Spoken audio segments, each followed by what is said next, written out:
మీలాగనే నేను కూడా government job మీద ఇష్టంతో దాదాపు 11 సంవత్సరాల క్రితం 8,400 ఈరోజు ప్రమోషన్ తీసుకొని ఒక డిప్యూటీ ఎంఆర్ఓగా 11 సంవత్సరాల తర్వాత నా జీతం 60,000. చూడండి, ఇక్కడ స్టేజ్ మీద ఇప్పుడు 50,000 దాటిన వాళ్ళు ఎంతమంది అంటే 10 మంది దాకా వచ్చారు. కానీ వాళ్ళందరూ సంవత్సరం పనిచేస్తేనే 50,000 దాటినాయి. నేను 11 సంవత్సరాలు కష్టపడితే నా జీతం 60,000.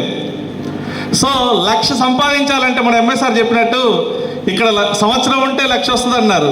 నేను 1,00,000 సంపాదించాలంటే ఇంకా 5 సంవత్సరాలు పడుతుంది నా ఉద్యోగంలో.